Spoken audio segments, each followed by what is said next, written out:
I arrived at the lake house for a peaceful weekend. But the kitchen and living room lay destroyed for upgrades. My mom announced, "We're renovating it for your brother and his wife." I pulled out my property deed and contacted my lawyer. The next day, my entire family received a jolting surprise. Can you even fathom the betrayal of walking into your own home, your sanctuary, only to find it completely destroyed, not by a natural disaster, but by your own family, who then told you they were doing it for your brother? My entire world imploded that day, and I realized I was in a fight for my life, my property, and my very identity. I still remember pulling into my lake house driveway that Friday afternoon, the crunch of the gravel under my tires, a familiar, comforting sound. 3 glorious days stretched ahead, silence, lake views, absolutely no work emails. I'd earned this. Weeks of brutal hours closing that Henderson deal had left me utterly drained. My commercial real estate job in Austin was rewarding, sure, but the pressure had been suffocating. This lake house, 2 hours deep in the hill country, was supposed to be my escape, my personal heaven. But the moment I opened the front door, a chill ran down my spine. Something was terribly, horribly wrong. A thick, choking cloud of dust hung in the air. The living room, my beautiful, carefully furnished living room with its cream sofas and vintage lake photographs, was gone. Just gone. In its place stood exposed beams, torn drywall, and a chaotic mess of construction equipment scattered across what used to be gleaming hardwood floors. My sneakers crunched on debris as I stepped forward, my chest tightening with a sickening dread. The kitchen was even worse. The custom cabinets I'd saved 3 years for? Ripped out. Just gaping holes in the walls. My beautiful marble countertops, installed just last spring, were shattered into 1,000 pieces on the floor. And my vintage farmhouse sink, the one I'd driven 4 hours to San Antonio to find? Missing. Completely gone. In its place, a concrete mixer and stacks of brand new cabinets still in their boxes. I stood there, frozen, my mind struggling to process the impossible. This was my house. I'd bought it 5 years ago, with my own money, my own down payment, my own mortgage payments every single month. I'd spent countless weekends here, choosing paint colors, refinishing the dock, planting flower beds along the stone pathway to the water. This was my sanctuary.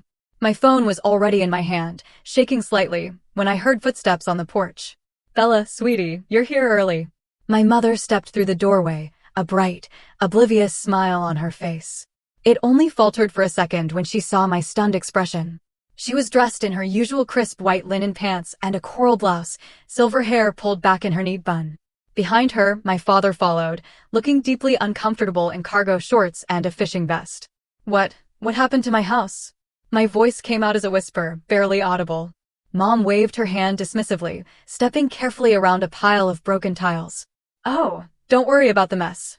The contractor said they'll have everything cleaned up by next month. It's going to look absolutely beautiful when it's finished." "Finished?" I repeated, my voice rising. "Mom, what are you talking about? Who authorized this?" She blinked at me, genuinely confused by my reaction. "Well, we did, honey. Your father and I. We've been planning this renovation for months." I pulled out my phone, scrolling frantically through weeks of texts from my mother. There were dozens of messages, but they were all the usual things. Updates about my nephew's baseball games, questions about Sunday dinner, reminders about my cousin's wedding. Nothing. Absolutely nothing about demolishing my house. "There's nothing here about a renovation," I said, holding up my phone, my voice trembling. My father cleared his throat, avoiding my gaze. "Your mother mentioned it at dinner 3 weeks ago. You said it sounded fine." I stared at him. I said what sounded fine. "The remodeling." Mom interjected, a little too brightly. "We told you we wanted to update the kitchen and open up the living room. You were on your phone, but you nodded and said it sounded nice." A hazy memory surfaced. Sunday dinner at their house. Exhausted from a week of negotiations, I'd been responding to urgent client emails while my mother talked about something. I had probably nodded, completely not listening. But even if I did, even if I said that, which I don't remember, I began, my voice slow, controlled, "This is my house. You cannot just hire contractors and tear it apart without my explicit permission. This is not your property." My mother's expression shifted, something cold and sharp replacing her confusion. "Bella, honey, don't be dramatic. We're doing this for the family. Your brother and Victoria are going to need more space soon, and this house is just sitting here empty most of the time. It makes sense to make it more functional for when they visit." The words hit me like a physical blow. "For when Jacob and Victoria visit?" For when they move in, Mom corrected gently, her tone sickeningly sweet. We've been talking about this for months, sweetheart. Jacob's marketing firm is expanding, and he wants to open a satellite office out here. The lake house is perfect for them. Plenty of room for an office, and Victoria has always loved the water. Plus, they're trying for a baby. I felt the room spin. Move in? Mom. This is my house. I bought it. I own it. Well, technically, we helped with the down payment, my father said quietly, his gaze still fixed on the floor. You gave me $15,000 5 years ago as a birthday gift. I shot back, my voice shaking with disbelief. The remaining $75,000 came from my savings, and I've been paying the mortgage by myself ever since. My mother sighed, as if I were being unreasonable. Nobody is giving anything to anyone, Bella. We're just making it nicer for everyone to use. You're always so busy with work anyway. You barely come out here twice a month. Jacob and Victoria will actually live here. Take care of it properly. Get out, I said, the words barely a whisper. Bella, get out of my house. Now. They left. My mother's protests fading as my father practically guided her out to their car. I stood in the doorway, watching them drive away, a cloud of dust rising from the gravel behind their tires. The moment they disappeared, I pulled out my phone and called the only person I knew would understand. Bella? My best friend Jessica's voice came through, clear and concerned. I thought you were at the lake house this weekend. No cell service, no contact, remember. Jess, I need help, I choked out, my voice cracking. They destroyed it. They destroyed my house. 20 minutes later, I'd explained everything. Jessica listened silent until I finished. Then a long pause. So, your parents hired contractors to demolish your kitchen and living room without your permission because they're planning to give your house to your brother. And apparently, it's been discussed for months and you missed it all. Yes, I whispered, wiping furiously at my eyes. Bella, that's not legal. At all. They can't just take over your property like this. I know. I can't believe they actually did it. Jessica made a disgusted sound. Your family has always treated Jacob like the golden child, but this is beyond anything I've ever heard. What are you going to do? I looked around at the destruction. At years of my work, my savings, demolished in the name of my brother's convenience. Something hard and cold settled in my chest. I'm going to call my attorney, I said. And then I'm going to make sure this never happens again. After I hung up, I walked slowly through the house, documenting everything with my phone camera. The destroyed kitchen, the demolished living room, the construction equipment left scattered everywhere. I photographed the boxes of new cabinets, clearly more expensive than what I'd installed, and the high-end appliances still wrapped in plastic. I drove into town, checking into the small bed and breakfast near the lake, run by an elderly couple who knew me from my frequent visits. Thought you had the whole weekend at your place, the owner said, confused. Change of plans, I replied, my voice flat. Family issues. That night, lying in an unfamiliar bed, I pulled out my laptop. I opened the file where I kept all my property documents. The deed was there, clear and unambiguous. The house was in my name, and only my name. My parents had no legal claim to it. I drafted an email to my attorney, Gregory, explaining the situation and asking for an emergency consultation. Then I opened my banking app, mortgage statements, property tax payments, insurance records. Everything in order. Everything in my name. Saturday morning, I drove back to the house early. The destruction looked even worse in the bright daylight. I walked through each room, making notes on my phone about every single thing that had been damaged or removed. The custom light fixtures I'd bought from a craftsman in Fredericksburg were gone. The hardwood floors I'd refinished were scratched and gouged. Even the built-in bookshelves and what used to be my reading nook had been ripped out. I was photographing the damage when I heard a car pull up outside. Through the window, I saw Jacob's silver sedan. My brother stepped out, followed by his wife, Victoria. Jacob was 34, 3 years older than me, with Dad's tall frame and Mom's easy charm. He had always been the favorite, the one who could do no wrong. Victoria was petite and blonde, with a sweet smile I'd never quite trusted. They walked in without knocking. Bella. Hey, Jacob said, grinning, completely oblivious. Mom said you were upset about the renovation. I thought I'd come by and show you the plans. Once you see what we're doing, you're going to love it. I sat my phone down carefully. Jacob, this is my house, right? Yeah, of course. He pulled out his own phone, scrolling. But Mom and Dad explained about the arrangement, right? How it makes more sense for Victoria and me to be out here full-time. You're barely here anyway. There is no arrangement, I said, my voice dangerously calm. This is my property. I own it. And nobody asked my permission before hiring contractors to tear it apart. Victoria stepped forward, her smile dripping with faux sympathy. Bella, I know change is hard, but this is really going to be better for everyone. The kitchen was so outdated, and the living room layout was really closed off. We're opening everything up, adding French doors to the deck, putting in a real master suite upstairs. I don't care, I cut her off, my voice sharp. I care that this is my house, and you have no right to be here making decisions about renovations I never approved. Jacob's smile faded. Come on, Bella. Don't be like this. Mom and Dad are helping us out, and it's not like you're using the place. You're always working, always too busy for family. Victoria and I actually want to be here. The implication was clear. I was the selfish career woman, too focused on work to appreciate what I had, while Jacob and Victoria understood the value of family and home. It was the same tired narrative I'd heard my entire life. Get out, I said, my voice quiet but firm. Bella, get out of my house right now, both of you. Or I'm calling the police. Victoria's sweet smile turned sharp, her eyes cold. You know, your mother was right. You are being incredibly selfish about this. I'm acting like someone whose property was illegally vandalized, I shot back. Leave now. They left. And I stood alone in the ruins of my living room, my heart pounding. I called Gregory from the front porch, looking out at the lake that had always brought me peace. He answered on the second ring. Bella, I got your email. This is quite a situation. I explained everything that had happened, including the conversation with Jacob and Victoria. Gregory listened without interrupting. All right, he said finally. Here's what we're going to do. First, you need to document everything. Every piece of damage, every conversation, every text message. Done, I said. Good. Second, I'm going to draft a cease and desist letter to the contractors and your family members, making it clear that no further work is to be done without your written authorization. Third, we're going to send formal notice that any family members currently occupying or attempting to occupy your property are doing so illegally. My parents are going to lose their minds, I murmured. That's not your problem. What they did is trespassing and destruction of property at minimum. You'd be well within your rights to press charges, though I wouldn't recommend starting there. What about the renovation? I asked. Can I hold them liable for the costs? Absolutely. If they hired contractors without your permission, they are responsible for both the cost of the unauthorized work and the cost of restoring your property to its previous condition. Do you have documentation of what the house looked like before? I thought of the dozens of photos I'd taken over the years, carefully chronicling every improvement.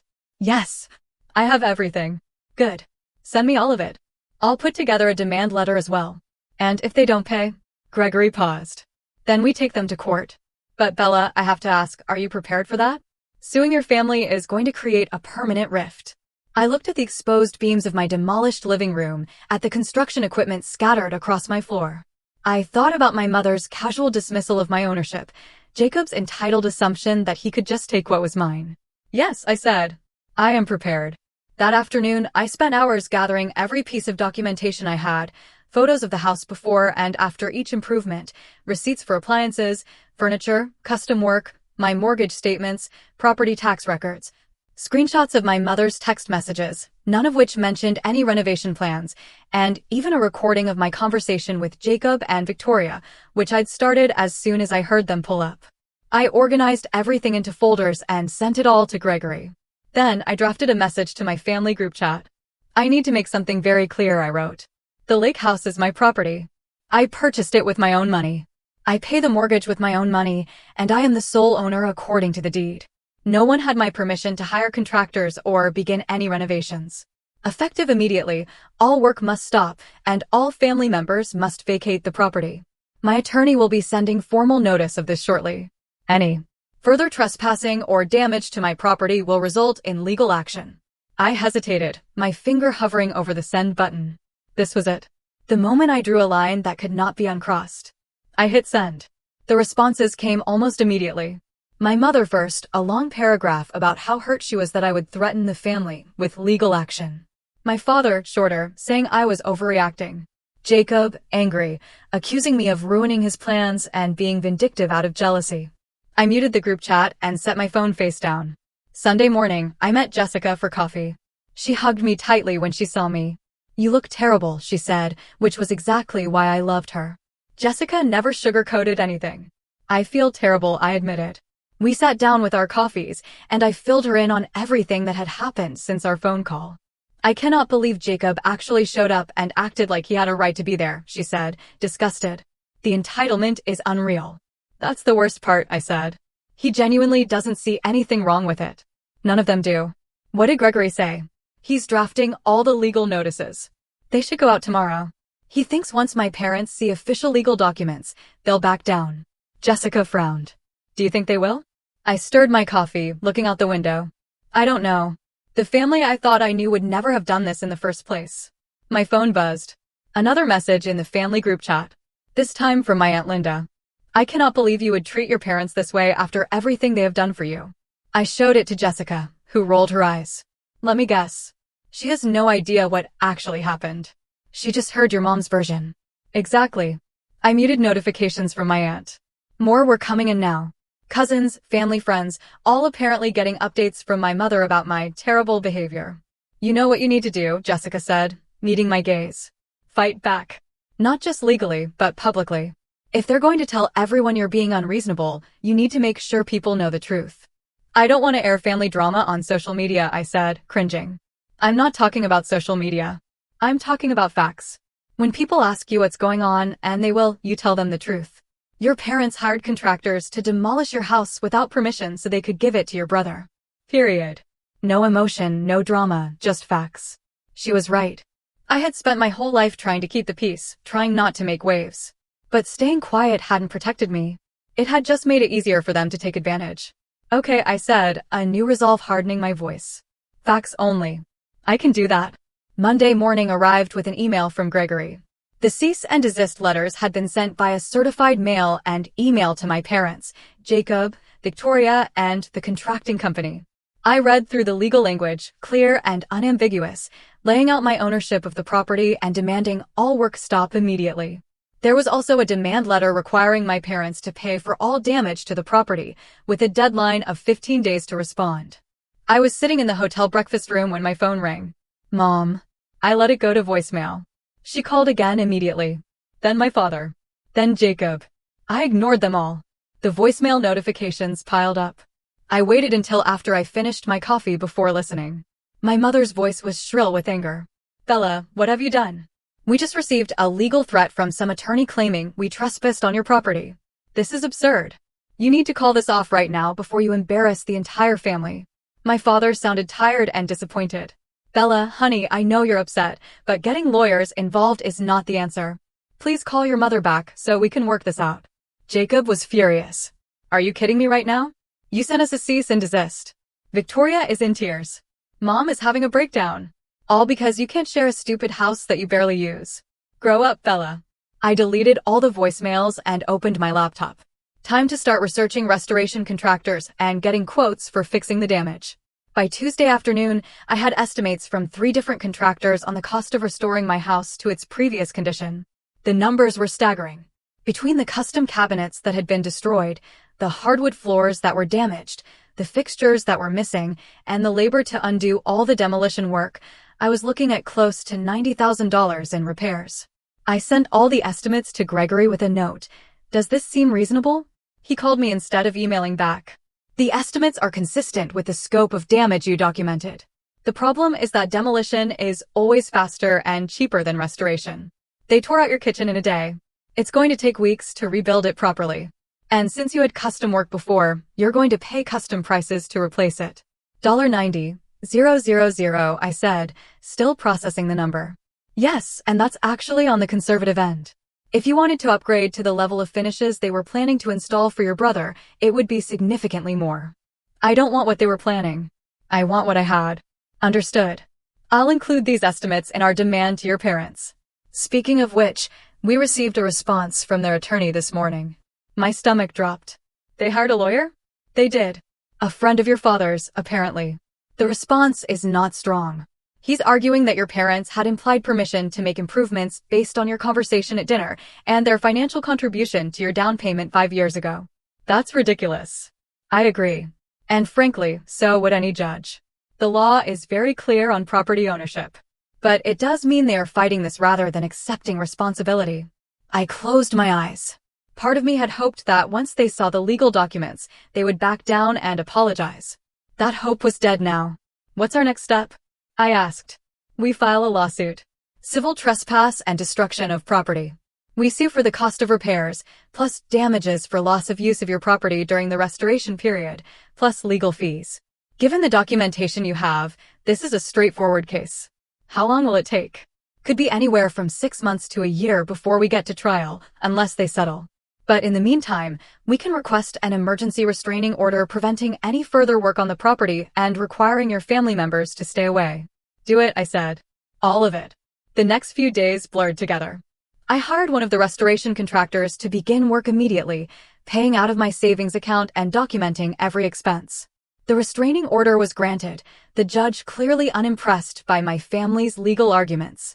My parents and Jacob were ordered to stay at least 500 feet from the property until the case was resolved. The family fallout was immediate and brutal. My phone exploded with messages from relatives I barely knew, all telling me I was destroying the family over money. My mother's best friend called to tell me I should be ashamed of myself. My grandmother, 86 years old and usually kind, left a voicemail saying she was disappointed in the woman I had become. Only Jessica and a handful of my work friends understood. They're circling the wagons, Jessica said when I showed her some of the messages. Classic family behavior.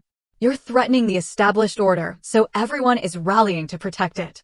I just wanted them to admit what they did was wrong and pay to fix it, I said, my voice cracking. That's all. You don't have to destroy anything, she said, her voice gentle. You just have to stand up for yourself. And in your family, that's the same thing. By Friday, 1 week after I had discovered the destruction, I was back in Austin for work. The restoration on the house was underway, with the contractor promising to have everything finished in 6 weeks. The lawsuit was filed. The restraining order was in place. And I had not spoken directly to any member of my immediate family since the day I sent that group chat message. I threw myself into work, grateful for the distraction, but my concentration was shot. I kept checking my phone for updates from Gregory, from the contractor, for new messages from relatives who wanted to tell me what a terrible person I was. At my desk on Wednesday afternoon, my phone rang with a number I didn't recognize. I almost let it go to voicemail, but something made me answer. Is this Bella? A woman's voice, professional and crisp. Yes. Who is this? My name is Patricia. I'm calling from Henderson Construction, the company that was doing work on your property before we received the cease and desist letter. I wanted to reach out personally because something about this situation has been bothering me. Patricia continued, her voice careful and measured. When your parents hired us, they presented documentation that they said proved they had the right to authorize work on the property. After we received the legal notice from your attorney, I pulled our file to review everything. Okay, I said slowly, my heart rate picking up. The documents they showed us were partially falsified, or at least they misrepresented what they were. They had a copy of your property deed, but they told us it was in their name. They also had what they claimed was a power of attorney, giving them the right to make decisions about the property. After your attorney's letter, I had our legal team verify the deed. It's in your name only, exactly as you stated.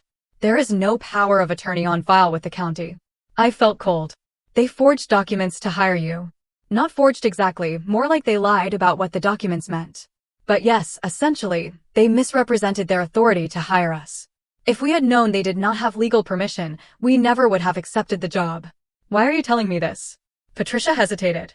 Because I've been in this business for 20 years, and I know the difference between a family disagreement and something more serious. What your parents did crosses a line. You deserve to know exactly what happened. Also, frankly, we don't want to be caught in the middle of this lawsuit. If you need any documentation from us about what we were told and what documents we were shown, we will provide it. After I hung up with Patricia, I sat at my desk for a long time, staring at my computer screen without seeing it. My parents had lied to the contractors. They had deliberately misrepresented documents to make it seem like they had the authority to demolish my house. This wasn't a misunderstanding or a difference of opinion about family property. This was calculated deception. I called Gregory immediately and told him everything Patricia had said. That changes things, he said, his voice grim. If they knowingly misrepresented their authority to the contractors, that could be fraud. It certainly strengthens our civil case significantly. Can you get a written statement from this, Patricia? She said they would provide documentation. Good. Follow up with her and get everything in writing. This might be enough to push them toward a settlement. Most people don't want to go to trial when there's evidence of deliberate deception. But my parents did not settle. Instead, their attorney sent a response claiming that Patricia was lying to protect her company from liability, that my parents had every right to make improvements to a property they had helped purchase, and that I was being vindictive and using the legal system to punish them for treating my brother fairly. I read the response twice, feeling something break inside me. They were not going to admit what they did. They were not going to take responsibility. They were going to fight this all the way, and they were going to keep insisting they were the victims. That night I called Jessica. I need to know something. Be honest. Am I being unreasonable? Is there any part of this where I'm in the wrong? Bella, no. Absolutely not. They destroyed your house without permission. They lied to contractors to do it. They are trying to give your property to your brother. There is no universe where you are the bad guy here. Then why does it feel like the whole world thinks I am? Because your family has spent your entire life making you believe that your needs don't matter as much as Jacob's, Jessica said bluntly. And now you're finally pushing back, and they can't handle it. So they're mobilizing everyone they know to make you feel guilty and back down. It's manipulation, Bella. Classic manipulation. I knew she was right, but knowing it didn't make it hurt less. The lawsuit moved forward slowly, grinding through discovery and depositions. My parents' attorney tried every delay tactic in the book, asking for continuances and extensions and additional time to respond to every filing. Gregory said it was standard practice for someone trying to drag things out, but it was exhausting. 3 months after I first discovered the destruction, I was deposed by my parents' attorney in a conference room in Austin. He was exactly what I expected, middle-aged, overly confident, wearing an expensive suit and a patronizing smile. Ms. Bella, he started, can you explain to me why you believe your parents, who contributed $15,000 to your down payment and whom you love very much, would deliberately destroy your property? I don't believe they thought of it as destruction, I said carefully, exactly as Gregory had coached me. I believe they thought they had the right to make these decisions because they have never respected my ownership of the property. But intention does not change the fact that they hired contractors to demolish my kitchen and living room without my permission. But you did give permission, did you not? At dinner, when your mother mentioned the renovations. No, I stated clearly. My mother mentioned something about updating at some point. I was not paying full attention, and I may have made a non-committal sound. That is not the same as giving permission for the level of work that was done. So, you admit you were not paying attention to your own mother? Gregory put a hand on my arm. That is not a question. Please move on. The deposition went on for 3 grueling hours. They asked about my relationship with my parents, with Jacob, about how often I used the house, about my finances, about whether I was jealous of my brother's marriage. They tried every angle to paint me as an unreasonable, difficult person who was making trouble over nothing. I answered every question calmly and factually, exactly as we had practiced. When it was over, Gregory told me I had done well, but I felt hollowed out and exhausted. They're going to settle, he said as we packed up. That deposition did not go the way they hoped. Your testimony was clear and consistent, and there's nothing they can use against you. Plus, we have the contractor testimony. They know they're going to lose at trial. When? I asked. Could be weeks, could be a couple of months, but it's coming. I drove back to the lake house that evening. The restoration was nearly complete. The contractor had worked steadily for the past 3 months. The kitchen looked almost exactly as it had before. The living room was finished, the hardwood refinished, new drywall painted, furniture replaced. It looked like my house again. But it didn't feel the same. For months after the initial incident, I received a call from Gregory on a Tuesday morning. They're offering to settle. For how much? Full cost of restoration plus your legal fees. No admission of wrongdoing, but a statement that they regret the misunderstanding and will not contest your ownership of the property. I thought about it. The restoration had cost $87,000. My legal fees were up to $40,000 and climbing. This would make me whole financially, even if it did nothing for the emotional damage. What do you recommend? I asked. Take it. I know you want them to admit they were wrong, but you're not going to get that. This gets you paid back and ends the legal battle. You can move on with your life. Moving on with my life. That sounded good. Except I knew my family would tell everyone they had done nothing wrong. That they settled just to end my vindictive lawsuit. That they were the bigger people for not dragging this through the courts. The narrative would still paint me as the problem.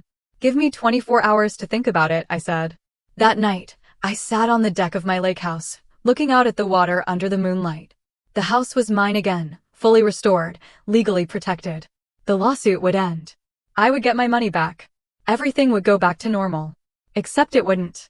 Because normal had meant being the family member who was expected to accommodate everyone else. Normal had meant watching Jacob get preferential treatment and staying quiet about it. Normal had meant letting small violations slide until they became big ones. I did not want normal anymore. I called Gregory the next morning. I want a counteroffer. All right. What do you have in mind? Full cost of restoration, legal fees, and an additional $100,000 in damages for emotional distress and loss of use of property. Plus a written apology, signed by both parents, that acknowledges they did not have permission to hire contractors or authorize work on my property, to be provided to the contractors and filed with the county property records. Gregory was quiet for a moment. That is going to push us back toward trial. They are not going to agree to that. Then we go to trial, I said. I am done pretending this was not as bad as it was. 2 weeks later, my parents rejected the counteroffer. Their attorney called it outrageous and vindictive and said they would rather take their chances with a jury than give in to my extortion. Gregory scheduled the trial for 8 weeks out. I spent those weeks preparing for more depositions, this time of my parents and Jacob. I wasn't present for those, but Gregory told me they did not go well for them. My mother got emotional and defensive. My father contradicted himself several times about what documents they had shown the contractors. Jacob admitted under oath that he had been planning to move into the house permanently and that our parents had promised it to him. That last part is actually helpful, Gregory said. It establishes that this was not just about improvements. They were actively trying to transfer the property to your brother without your knowledge or consent. The trial took 3 days. My parents' attorney tried to paint me as an ungrateful daughter estranged from her loving family over a simple misunderstanding. He showed photos of family holidays, of me and Jacob as kids, of my parents at my college graduation. He called relatives to testify about what a close family we used to be. But when Gregory cross-examined those same relatives, none of them could explain how being a close family justified demolishing someone's house without permission. None of them could defend the forged power of attorney or the lies told to contractors. I testified on the second day. Gregory walked me through everything: buying the house, the improvements I had made, the years of mortgage payments and care, the discovery of the destruction, the conversations with my family. I kept my voice steady and factual, even when my parents' attorney tried to provoke me. I am happy for my brother's successes, I said calmly when asked about Jacob. But his success does not entitle him to my property. The contractor, Patricia, testified on the third day. She brought documentation of everything my parents had told her company, including notes from the initial consultation where my mother had claimed she and my father were the property owners and were doing renovations before transferring it to their son. The falsified power of attorney was entered into evidence, with an expert witness testifying that it had never been properly executed or filed. By the end of the third day, I could see my parents' attorney knew he was losing. His closing argument focused almost entirely on the emotional aspects, about family bonds and forgiveness, and how tragic it was that I was willing to destroy my relationship with my parents over money. Gregory's closing was shorter and more direct. This case is not about family dynamics or emotional disputes. It is about property rights and the rule of law. The defendants do not own this property. They did not have permission to hire contractors or authorize work on this property. They deliberately misrepresented their authority to those contractors. They caused $87,000 in damage. The law is clear. They are liable for that damage, and the plaintiff is entitled to compensation. The jury deliberated for 4 hours. When they came back, the verdict was in my favor on every count. The judge awarded me the full cost of restoration, all legal fees, and $75,000 in additional damages. He also issued a permanent injunction preventing my parents or Jacob from entering the property or making any claims to it. And he ordered my parents to sign a document acknowledging they had acted without authorization, to be filed with the county. I sat in the courtroom and watched my mother cry. My father stared at the table, his face gray and defeated. Jacob looked furious, whispering angrily to Victoria. Their attorney gathered his papers quickly, clearly eager to be done with the case. Gregory leaned over. You won completely. But I didn't feel victorious. I felt tired and sad and relieved all at once. Outside the courthouse, my parents and Jacob left through a side exit, avoiding me entirely. I stood on the front steps with Gregory and Jessica, who had taken the day off work to be there for me. What now? Jessica asked. Now, I said, looking out at the city, I try to figure out what my life looks like without them in it. That weekend, I drove to the lake house. It was mid-October, the weather perfect, the trees just starting to turn color. I walked through every room slowly, running my hands over the restored cabinets, the refinished floors, the new furniture that was close. Enough to what I had before. It was mine. Completely and legally mine, with court documents to prove it. No one could take it from me now. I made dinner in my restored kitchen, pasta with vegetables from the farmer's market in town. I ate on the deck, watching the sun set over the water, and felt the tension I had been carrying for 6 months start to ease. My phone buzzed. A message from Jessica. How is it? Peaceful. I typed back. Finally peaceful. The next morning, I woke up early and went for a run along the lake trail. When I got back, there was a car in my driveway, my grandmother's old sedan. I approached cautiously. Grandma was sitting on my front porch, a basket beside her. I brought muffins, she said when she saw me. Blueberry, your favorite. I sat down on the step below her, not quite ready to trust this. Grandma, what are you doing here? I wanted to apologize. She looked older than I remembered, more fragile. I was wrong about what I said to you. I was wrong to take your mother's side without asking for your side of the story. And I was wrong to think that family always means accepting whatever treatment we get. Mom told you her version, I said. She did. And I believed her because I wanted to believe that my daughter would not do something so hurtful to her own child. But then I heard about the trial, about what actually happened, about the lies and the documents and all of it. And I realized your mother was wrong. Your father was wrong. And I was wrong for judging you. I felt tears prick my eyes. Thank you for saying that. I know it doesn't fix things, and I know you might not want a relationship with me anymore after the things I said, but I wanted you to know that I see the truth now. And I am proud of you for standing up for yourself. We sat together in silence for a while, eating muffins and watching the lake. It wasn't forgiveness, not yet, but it was a start. Your mother is not doing well, Grandma said eventually. The judgment hit them hard financially, and Jacob is furious with both of them. Apparently, he took out a loan based on their promise that he would have this house, and now he's stuck with debt and no property to show for it. I thought about that. My parents hadn't just tried to steal my house. They had made promises to Jacob they couldn't keep, setting him up for his own disappointment and debt. That's unfortunate, I said carefully. But it's not my responsibility to fix. No, Grandma agreed. It's not. They made their choices. Now they have to live with the consequences. 3 months after the trial, I received a certified letter from my parents' attorney. They were declaring bankruptcy. The judgment against them, combined with their legal fees and the debt they had taken on for the renovation they had planned, had destroyed their finances. Their house was going into foreclosure. They were moving into a rental apartment. I called Gregory immediately. Can they do this? They can declare bankruptcy, yes. Whether the debt gets discharged depends on how the court views the circumstances. Given that the debt arose from intentional wrongdoing rather than normal business circumstances, we have grounds to argue it should not be discharged. But it's going to be another legal fight. I sat with that information. Another legal fight. More attorneys, more court dates, more stress.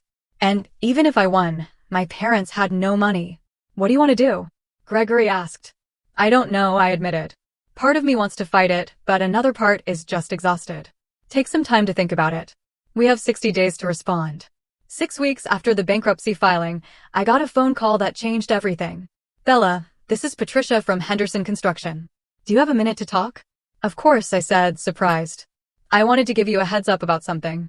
Your brother, Jacob, contacted us last week asking for copies of all our files related to your property. He said he was considering filing his own lawsuit against your parents for promising him property they did not have the right to give away. I sat down. Jacob is suing Mom and Dad? That's what it sounds like. He's claiming they defrauded him by making promises about your house, causing him to take out loans and make plans based on those promises. He wanted our documentation to support his case. After I hung up, I sat in stunned silence. Jacob was suing our parents. The golden child was turning on them, angry that their schemes had left him in debt. Whatever fantasy they had built, where the family rallied around them, had completely collapsed. I called my grandmother, who confirmed it. He filed papers last week. Your mother called me in hysterics. She cannot understand how her own son could do this to her. I pointed out she couldn't understand how her own daughter could sue her either. But apparently that's different, Grandma said, a dry note in her voice. Is it though? I asked. No, Grandma said. It is not different at all. Jacob's lawsuit alleged fraud, breach of promise, and financial harm. He was seeking damages for the loan payments he had made in expectation of living in my lake house, for the costs of his canceled plans, and for emotional distress. Unlike my straightforward property damage case, his was messy and complicated. I watched from a distance as my family tore itself apart. My parents' bankruptcy was delayed while they dealt with Jacob's lawsuit. Family members who had called me vindictive were now split, some supporting Jacob, others appalled that he would sue his own parents. My mother tried to call me twice. I didn't answer. She left voicemails asking me to talk to Jacob, to tell him to drop the lawsuit, to help fix this mess, as if I owed her anything. I deleted the voicemails without responding. In April, 9 months after I discovered the destruction of my house, I stood in my Austin office and looked out at the city skyline. My boss had just offered me a promotion to senior broker with a significant raise and my own team.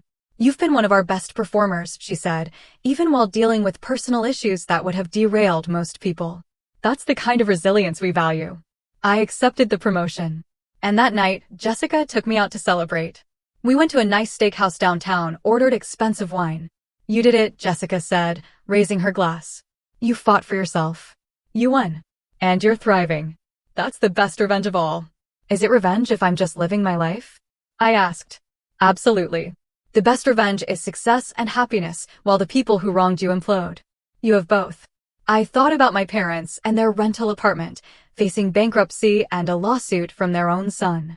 I thought about Jacob, deep in debt and legal trouble, his golden child status tarnished. I thought about the extended family members who had called me selfish, now watching the consequences unfold.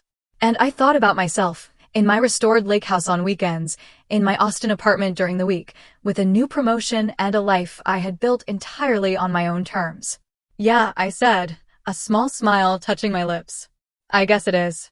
The bankruptcy proceedings dragged on through spring. The judge scheduled a hearing for late July. I didn't want to go, but Gregory insisted I needed to be there. My parents sat on the other side of the courtroom with their bankruptcy attorney, looking older and more worn. My mother's hair had gone almost completely white. My father had lost weight, his suit hanging loose. Jacob was there, too, with his own attorney, objecting to the bankruptcy discharge because it would impact his ability to collect on his own judgment. He didn't look at me. The hearing lasted 2 hours. My parents' attorney painted a picture of 2 elderly people who had made a mistake and were now being punished beyond reason. He argued that forcing them to pay would leave them destitute. Gregory countered that they had deliberately defrauded contractors and attempted to steal property, and that allowing them to discharge that debt would send a message that such behavior had no consequences. When it was over, the judge took the matter under advisement, saying he would issue a ruling within 30 days. I left the courthouse and drove straight to the lake house, needing peace. I sat on my deck with a cold drink and tried not to think about my parents' defeated faces. My phone buzzed. A text from a number I didn't recognize. This is Victoria. Can we talk? I stared at the message before responding. About what? About everything, please. I know you have no reason to trust me, but I would like to explain some things. Can I buy you coffee? Against my better judgment, I agreed to meet her the following weekend at a coffee shop halfway between Austin and where she and Jacob were living. She looked different when I walked in, thinner, more tired, her usual polished appearance slightly frayed. We got our coffees and sat at a corner table. Thank you for meeting me, Victoria said. I wasn't sure you would. I'm not sure why I did, I admitted, my voice weary. What do you want, Victoria? She wrapped her hands around her coffee cup. I want to apologize. And I want to explain what was happening behind the scenes. Things you didn't know about. Okay, I said, bracing myself. Your mother came to us about 2 years ago with the idea of the lake house. She said you barely used it, that it would be perfect for Jacob's satellite office plan. We were hesitant at first, but she was so persuasive. She made it sound like you had basically agreed. I never agreed to anything, I stated. I know that now. But your mother was so convincing. Victoria continued, her voice quiet. Your parents took out a home equity loan on their house to pay for the renovation. They told us it was an investment, that they were making the house nicer before transferring it to Jacob. They promised that once the work was done, you would sign the property over, because it was the right thing to do for family. That was never going to happen, I said. I know. And I think deep down Jacob knew it too. But your mother was so certain, so confident. She had this whole vision worked out, and we wanted to believe it because we needed it to be true. Jacob's business was not doing as well as he let people believe. The idea of having the lake house, of not having to pay rent or a mortgage somewhere, was really appealing. I sipped my coffee, letting her talk. When you refused to go along with it, when you sent that cease and desist letter, your mother told us you were being vindictive and jealous. She said you had always been difficult about Jacob's success. We believed her. I believed her, and I said terrible things to you because I thought you were being selfish. You called me a spoiled child, I said quietly. I know. I am so sorry. I was wrong about all of it. Your mother manipulated us, and we let her because it served our interests. But you were right. It was your house. You had every right to protect it. Why are you telling me this now? I asked. Victoria looked down at her coffee. Because I'm divorcing Jacob. And because I think you deserve to know the truth about what was happening, even if it doesn't change anything. I sat back stunned. You're divorcing him? The stress of all this, the lawsuits, the debt, it destroyed us. But more than that, I realized that Jacob is exactly like your mother. He feels entitled to things that are not his. He blames other people when his plans don't work out. And I don't want to spend my life with someone like that. We sat in silence for a while. The coffee shop was busy around us, people coming and going. I don't forgive you, I said eventually. Not yet. Maybe not ever. But I appreciate you telling me this. Victoria nodded. That's fair. I just wanted you to know that not everything was as it seemed. Your mother orchestrated a lot of this. And while Jacob and I were willing participants, we were also being manipulated. After she left, I sat alone in the coffee shop for a long time, processing everything. My parents had taken out a home equity loan to fund the renovation. They had promised the house to Jacob as if it were theirs to give. They had built an entire fantasy and convinced themselves it would work out. And when I refused to play along, the whole thing collapsed. The bankruptcy judge issued his ruling in August. He allowed my parents to discharge most of their debts, but he specifically excluded the judgment I held against them. His written opinion stated that debts arising from intentional wrongdoing and fraud could not be discharged. It meant they still owed me the full amount of the judgment. They would be making payments to me for years. Gregory called to tell me the news. This is a significant win. The judge saw through their attempt to escape responsibility. They'll never actually pay it though, I said. They're living on a fixed income. Probably not, Gregory admitted. But that's not really the point anymore, is it? He was right. The money didn't matter as much as I thought it would. What mattered was that I had stood up for myself and won. Jacob's lawsuit against our parents settled out of court in September.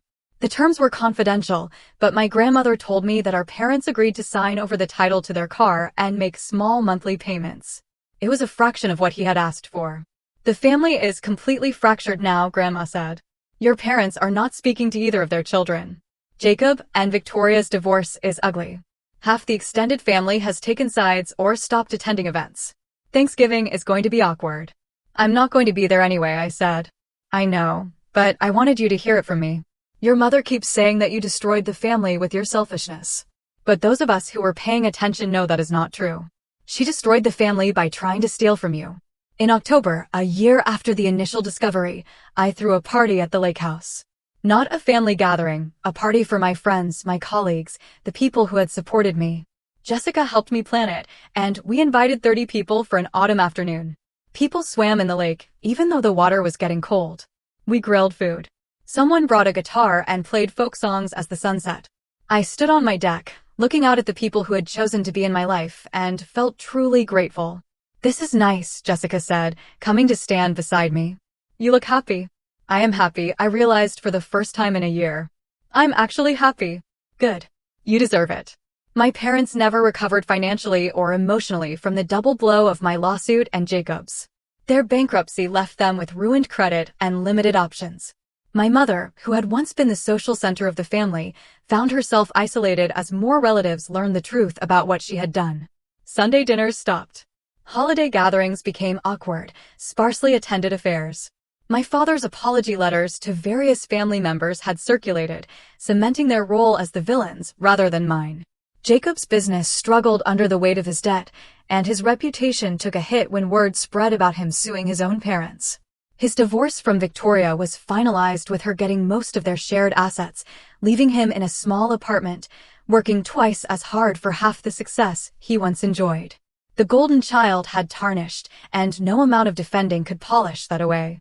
I stood on my dock one evening in November, looking at my house, my property, my sanctuary, that I had defended and won back. I felt something settle deep in my chest. The anger was gone, the hurt was fading. What remained was a quiet certainty that I had done the right thing, even when it was hard, even when it cost me relationships I had once valued. I had learned that protecting yourself is not selfish, that standing up for your rights is not vindictive, and that sometimes the people who are supposed to love you are the ones who will hurt you most if you let them. Looking back on everything, on the discovery and the fights and the lawsuits and the long, painful year of reclaiming what was mine, I realized this was never really about a house at all. It was about refusing to disappear, refusing to be convenient, refusing to sacrifice myself for people who saw me only as an obstacle to what they wanted.